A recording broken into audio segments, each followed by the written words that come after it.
નમસ્કાર વિદ્યાર્થી મિત્રો, આજે આપણે ધોરણ 7 સત્ર 1 સામાજિક વિજ્ઞાન વિષયમાં મુગલ સામ્રાજ્ય વિશે અભ્યાસ કરીશું. તેમાં આપણે ભાગ 1 અને 2 નો અભ્યાસ કર્યો. અહીં આપણે ભાગ 3માં મુગલ સામ્રાજ્ય દરમિયાન જે હિન્દુ રાજવીઓ થઈ ગયા તેના વિશે તથા મુગલ સામ્રાજ્ય દરમિયાન તેની રાજ્ય વ્યવસ્થા કેવી હતી, કઈ કઈ કલાઓનો વિકાસ થયો હતો તેના વિશે આપણે અહીં અભ્યાસ કરીશું. રાણા સંગ્રામસિંહ, તેને તમે અહીં ચિત્રમાં જોઈ શકો છો. બાબરના સમકાલીન મેવાડના રાણા સંગ્રામસિંહ રાણા સાંગા તરીકે પણ પ્રખ્યાત છે કે મેવાડના જે રાણા હતા, રાણા સંગ્રામસિંહ જે રાણા સાંગા તરીકે પણ પ્રખ્યાત છે, તેઓ એક વીર અને સાહસિક હતા. તેઓ કેવા હતા? વીર હતા, એટલે કે બહાદુર હતા. અનેક યુદ્ધમાં વિજય બન્યા હતા કે તેમને અનેક યુદ્ધો જીત્યા. જો કે બાબર સામેના ખાનવાના યુદ્ધમાં તેમની હાર થઈ. કે બાબર સામે જે ખાનવાનું યુદ્ધ થયું ને, આપણે જે પહેલા ભાગમાં જોયું હતું કે બાબરે કુલ 4 યુદ્ધો કર્યા હતા, તેમાં આ ખાનવાનું પણ યુદ્ધ હતું અને તે રાણા સાંગા સાથે થાય છે અને તેમાં રાણા સાંગા હારી જાય છે, તેમની હાર થાય છે અને તેમનું સામ્રાજ્ય નહીવત થઈ ગયું. રાણા પ્રતાપ, મહારાણા પ્રતાપ. મહારાણા પ્રતાપનો ફોટો તમે અહીં જોઈ શકો છો. મુગલ સામ્રાજ્યમાં અકબરની સામે મેદાને પડનાર મહારાણા પ્રતાપ તેમના પ્રતાપી રાજવી હતા. કે કોની સામે યુદ્ધ કરે છે? તો અકબર સામે તે યુદ્ધના મેદાનમાં ઉતરે છે મહારાણા પ્રતાપ. અકબરે મેવાડ પર આક્રમણ કરતા બંને વચ્ચે હલ્દી ઘાટીનું યુદ્ધ થયું. કે અકબર જ્યારે મેવાડ પર આક્રમણ કરે છે ત્યારે બંને વચ્ચે હલ્દી ઘાટીનું યુદ્ધ થાય છે અને તેમાં અકબર જીતે છે. બંને વચ્ચે સમજૂતીના અનેક પ્રયત્નો થયા કે બંને વચ્ચે સમજૂતી થાય અને યુદ્ધ અટકાવી શકાય, પરંતુ રાણા ચિત્તોડ છોડવા તૈયાર ન હતા. કે મહારાણા પ્રતાપ જે હતા તે પોતાનું ચિત્તોડ છોડવા તૈયાર નહોતા અને એટલે બંને વચ્ચે શું થાય છે? યુદ્ધ થાય છે.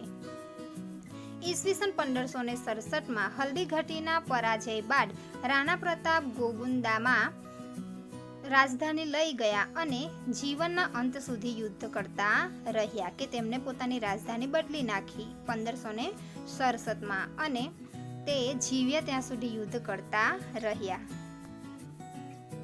51 વર્ષની વયે તેમનું અવસાન થયું.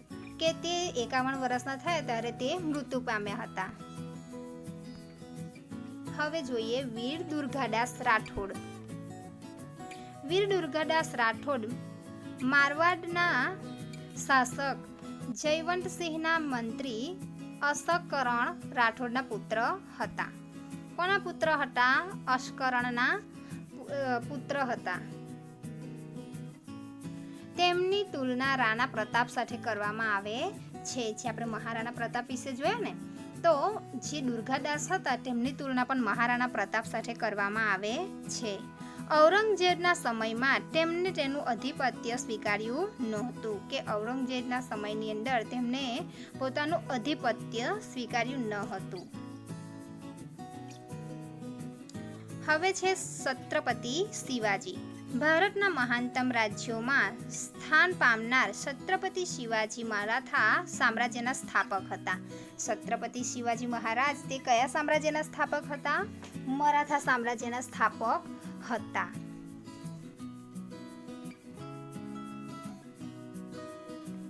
ઈસવીસન 1627માં તેમનો જન્મ શિવનેરી મહારાષ્ટ્રમાં થયો હતો. કઈ સાલમાં?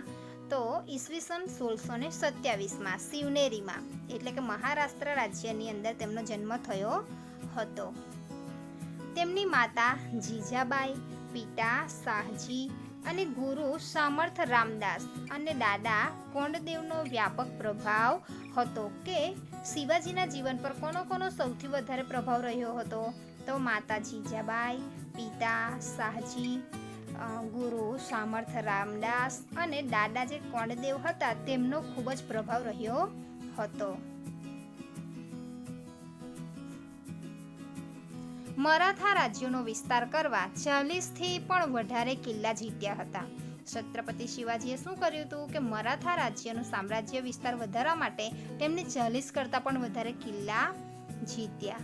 ઈસવીસન 1674માં રાજગઢમાં તેમનો રાજ્યાભિષેક થયો હતો અને તે હિન્દુ સમ્રાટ તરીકે પ્રખ્યાતિ પામ્યા. 1674ની અંદર કયા ગારી તો રાજગઢની અંદર તેમનો રાજ્યાભિષેક થાય છે અને તે હિન્દુ સમ્રાટ તરીકે ખ્યાતિ પામ્યા હતા. કોણ? છત્રપતિ શિવાજી. 1680માં તેમનું અવસાન થયું. કઈ સાલમાં? 1680માં તેમનું અવસાન થયું હતું. મુગલકાલીન રાજ્ય વ્યવસ્થા. હવે આપણે જોઈએ કે મુગલ સામ્રાજ્ય દરમિયાન ત્યાંની રાજ્ય વ્યવસ્થા કેવી હતી તે જોઈએ. મુગલ વહીવટ તંત્રની વ્યવસ્થિત સ્થાપના અકબર દ્વારા થઈ હતી. કે મુગલ સામ્રાજ્ય દરમિયાન અનેક શાસકો થઈ ગયા, પણ વ્યવસ્થિત સ્થાપના કોને કરી હતી? તો અકબરે કરી હતી. વહીવટ તંત્રની વ્યવસ્થિત સ્થાપના અકબર દ્વારા થઈ હતી. શાસનના કેન્દ્રમાં બાદશાહ રહેતા અને તેમનો સલાહ આપવા એક મંત્રી પરિષદ હતી. કે શાસન કોણ ચલાવે? તો કે જે તે શાસકનું બાદશાહ હોય, જે શાસન ચલાવતો હોય તે બાદશાહ તેને મુખ્ય સ્થાને રહેતો અને તેને સલાહ આપવા માટે એક મંત્રી પરિષદની રચના કરવામાં આવતી હતી. બાદશાહ સર્વોચ્ચ સેનાપતિ અને ન્યાયાધીશ હતા.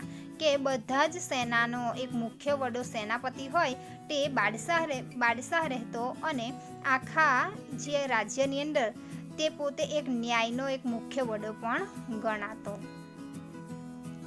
બાદશાહ અને વહીવટતંત્ર વચ્ચે તાલમેલ રાખવા વજીરની નિમણૂક કરવામાં આવી હતી. કે બાદશાહ અને વહીવટતંત્ર, જે રાજ્યની અંદર વહીવટ કરતું જે તંત્ર હોય તે બે વચ્ચે તાલમેલ રાખવા માટે કોની નિમણૂક કરવામાં આવતી? વજીરની નિમણૂક કરવામાં આવતી હતી. સેનાના વડાને મીરબક્ષ કહેવામાં આવતો. સેનાના વડાને કયા નામે ઓળખવામાં આવતો હતો? મીરબક્ષ. યાદ રાખજો. જે સેનાની ભરતી કરતો અને સેનાના અધિકારીઓની નિમણૂક કરતો. કે જે મીરબક્ષ નામનો જે વ્યક્તિ હોય તે શું કરે? તો તે સેનાની ભરતી કરે અને અધિકારીઓની નિમણૂક કરે. એટલે સેનાનો જે વડો હોય તેને શું કહેવાય? મીરબક્ષ. અને તે સેનાની ભરતી કરે અને અધિકારીઓની નિમણૂક કરતો. મુગલ વહીવટ તંત્રના ગુપ્તચારો વાક્યાન્વીસ તરીકે ઓળખાતા. મુગલ વહીવટ તંત્રના ગુપ્તચારો કયા નામે ઓળખાતા? વાક્યાન્વીસ તરીકે ઓળખાતા.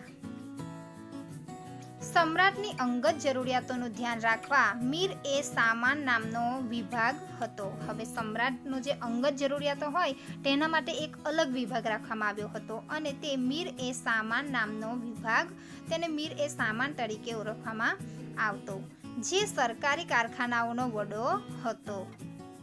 કે તે કયા નામે ઓળખાતો? કે સરકારી કારખાનાઓનો વડો. ન્યાય વ્યવસ્થાનો વડો કાજી કહેવાતો. કે જે ન્યાય આપતો તેને શું કહેવાય? કાજી.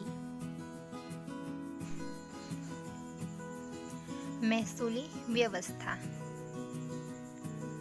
અકબરે ભારતમાં એક નવી મહેસૂલી વ્યવસ્થાનો આરંભ કર્યો હતો, જેને મનસબદારી વ્યવસ્થા તરીકે ઓળખવામાં આવતી હતી. કયા નામે ઓળખાતી હતી? મનસબદારી. મહેસૂલનો દર વર્ષે ઉપજના 1/3 ભાગ જેટલો હતો. કે મહેસૂલ કેટલું ઉઘરાવવામાં આવતું હતું? કે વર્ષ દરમિયાન જેટલી પણ ઉપજ થાય તેનો 1/3 ભાગ લેવામાં આવતો હતો. અકબરની મહેસૂલી વ્યવસ્થાનો સ્થાપક ટોડરમલ હતો. કે અકબરના સમય દરમિયાન જે મહેસૂલી વ્યવસ્થા હતી તે કોને ચાલુ કરાવી હતી? ટોડરમલે તેને બનાવી હતી. મનસબ એટલે કે જાગીર અને મનસબદાર એટલે જાગીરનો વડો. જાગીરમાંથી મહેસૂલ ઉઘરાવવાનો અને તે વિસ્તારનો કાયદો અને વ્યવસ્થા જાળવતો. કે જે પણ આ મહેસૂલ ઉઘરાવતો તે શું કરતો? કે મહેસૂલ ઉઘરાવે અને સાથે સાથે જે તે વિસ્તારનો કાયદો અને વ્યવસ્થા પણ જાળવવાનું કામ કરતો. આ માટે તે જાગીર પ્રમાણે લશ્કર આપવામાં આવતું. કે જે જગ્યા પર જેટલી પણ લોકોની વસ્તી હોય જેટલી મિલકત હોય એ પ્રમાણે ત્યાં લશ્કર આપવામાં આવતું હતું. મુઘલ મનસબદારની વ્યવસ્થા વિશ્વમાં અનોખી હતી, કે મુઘલ સમયની જે આ મહેસૂલી વ્યવસ્થા હતી તે આખા વિશ્વમાં અનોખી હતી અને વિશ્વમાં સૌથી વધારે વેતન ધરાવતી હતી, એટલે કે વિશ્વમાં સૌથી વધારે પૈસો કમાઈને આપતી હતી. હવે મુઘલ સમય દરમિયાન જે કલાઓનો વિકાસ થયો તેમાં આપણે ચિત્રકલા જોઈએ. મુઘલ ચિત્રકલા વિશ્વવિખ્યાત હતી, કે મુઘલ સમય દરમિયાન જે ચિત્રકલાનો વિકાસ થયો હતો તે ખૂબ જ વિશ્વવિખ્યાત હતી. જહાંગીરના સમયમાં તેનો ખૂબ જ વિકાસ થયો હતો. સૌથી વધારે ચિત્રકામનો શોખીન કોણ હતો? જહાંગીર. તો તેના સમય દરમિયાન ચિત્રકલાનો ખૂબ જ વિકાસ થયો હતો. અકબરના સમયમાં જસવંત અને બસાવન નામના મહાન ચિત્રકારો હતા. અકબરના સમય દરમિયાન બે મહાન ચિત્રકારો થઈ ગયા. તેમાં જસવંત અને બસાવન નામના જે મહાન ચિત્રકારો હતા તેમને ફારસી કથાઓ, મહાભારતના અનુવાદના પુસ્તકો અને અકબરનામા પુસ્તક સુંદર ચિત્રો દર્શાવ્યા હતા, કે એમણે જે કથા છે મહાભારતની, ફારસી કથાઓ છે તેના અનુવાદ સ્વરૂપે તેમને ચિત્રમાં દર્શાવ્યા હતા. જહાંગીરનો મનસૂર નામનો ચિત્ર વિશ્વવિખ્યાત હતો. જહાંગીરનો જે મનસૂર નામનો ચિત્રકાર હતો તે વિશ્વવિખ્યાત હતો. જહાંગીરે એક ચિત્રશાળાની સ્થાપના કરી હતી.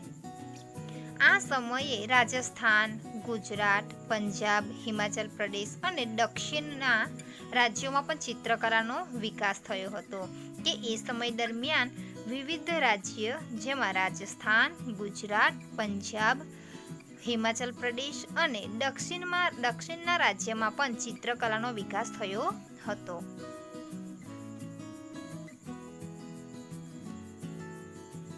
હવે છે સાહિત્ય. મુઘલ રાજાઓ સાહિત્યના પોષક હતા. તેઓ સારા લેખકો હતા, કે મુઘલ સમય દરમિયાન જે રાજાઓ થઈ ગયા તેઓ સાહિત્યને ખૂબ જ પોષણ આપતા હતા, પોષક હતા. તેઓ સારા લેખકો હતા, કે તેઓ પોતે લખતા પણ હતા. આ સમયે ફારસી, અરબી, હિન્દી અને અન્ય ભારતીય ભાષાઓમાં વ્યાપક સાહિત્યની રચના થઈ. મુઘલ સમય દરમિયાન કઈ કઈ ભાષાઓમાં લેખન થયું? તો ફારસી, અરબી, હિન્દી અને અન્ય ભારતીય ભાષામાં વ્યાપક એટલે ખૂબ જ વધારે પ્રમાણમાં સાહિત્યની રચના થઈ. અબુલ ફઝલે અકબરનામા નામના ગ્રંથમાં અકબરની જીવન કથા આલેખી છે. તેને મહાભારતનો અનુવાદ કર્યો હતો. અહીં અબુલ ફઝલ નામના જે લેખક છે તેમણે અકબરનામા, આપણે આગળ જોયું ને, અકબરનામાને જે ચિત્રમાં રજૂઆત કરી હતી તે અબુલ ફઝલે લખેલી છે અને તેમાં અકબરના જીવનની કથા આલેખી છે. અને અબુલ ફઝલે મહાભારતનો પણ અનુવાદ કર્યો હતો. ભારતીય ભાષાઓમાં શ્રી કૃષ્ણના જીવન પર આધારિત ઘણું સાહિત્ય રચાયું છે, કે ભારતની અંદર જે ભાષાઓ બોલાય છે તેમાં સૌથી વધારે શ્રી કૃષ્ણના જીવન પર આધારિત ઘણું સાહિત્ય રચાયું હતું. મરાઠીમાં એકનાથ, જ્ઞાનેશ્વરી અને સ્વામી રામદાસે ભક્તિ સાહિત્યની રચના કરી હતી.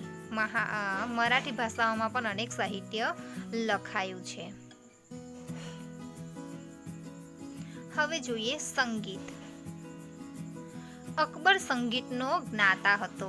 અકબરને સંગીત ખૂબ જ પ્રિય હતું. તેને જ્ઞાતા હતો. તેના નવરત્નોના તાનસેન મહાન શાસ્ત્રીય ગાયક હતો. એમ કહેવાય છે કે અકબરનો દરબાર તેના નવરત્નોથી શોભતો હતો.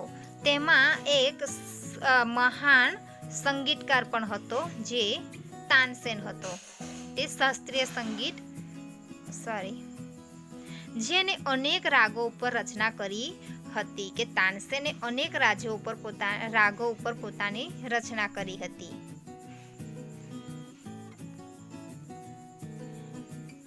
સમાપન. ઈસવીસન 1526માં સ્થપાયેલ મુઘલ સામ્રાજ્ય ઈસવીસન 1707માં ઔરંગઝેબના મૃત્યુ બાદ પતન તરફ ધકેલાયું. આપને આ પાઠની શરૂઆત કરી તેમાં બાબરનું જે સમયકાળ બતાવ્યો છે તેની શરૂઆત 1526માં થાય છે.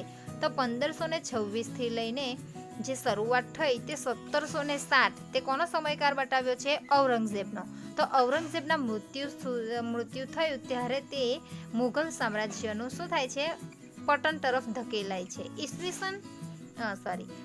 કઈ શક્તિશાળી શાસકોના અભાવે ભારતના નાના નાના રાજ્યોમાં વહેંચાઈ ગયું? કે ભારતની અંદર જ્યારે મુઘલ સામ્રાજ્ય હતું ત્યાર પછી ઔરંગઝેબના અવસાન બાદ એક પણ શક્તિશાળી શાસક બચ્યો નહીં અને તેના અભાવના કારણે ભારત નાના નાના રાજ્યોમાં વહેંચાઈ ગયું, જેમાં મુઘલ વંશના નિર્બળ શાસકો હૈદરાબાદના નિઝામ, બંગાળ, બિહારના નવાબ, રાજસ્થાનના રાજપૂત રાજ્યો, મરાઠાના પંજાબના શીખ રાજ્યો વગેરેનો સમાવેશ થાય છે. આ બધા જ રાજ્યો એકબીજા સાથે ઝઘડતા રહેતા. કે જ્યારે મુઘલ સામ્રાજ્ય ગયું ત્યાર પછી તે નાના નાના રાજ્યોમાં વિભાજિત થયા, તેમાં આ વિવિધ રાજ્યોનો સમાવેશ થાય છે. પણ આ રાજ્યો શું કરતા હતા? કે અંદર ઝઘડતા રહેતા હતા. પરિણામે તેઓ નિર્બળ બનતા રહ્યા. આવા સંજોગોમાં યુરોપમાંથી વેપાર કરવા આવેલી કંપનીઓ ભારતમાં શાસન સ્થાપવાના સપના સેવવા લાગી. આપણે જે સૌપ્રથમ પાઠ ભણ્યા ને, આવતા ધોરણમાં તમે ભણશો ભારતમાં યુરોપિયન પ્રજાનું આગમન, તેમાં આ વાતનો ઉલ્લેખ કરવામાં આવ્યો છે કે ભારતની અંદર અનેક રાજાઓનું શાસન હતું, તેમાં તેઓ અંદર ઝઘડતા હતા અને તે તકનો લાભ લઈને અંગ્રેજોએ ભારતની અંદર 200 વર્ષ સુધી શાસન કર્યું. તો અહીં આપણે આ પાઠને સમાપ્ત કરીએ છીએ. Thank you.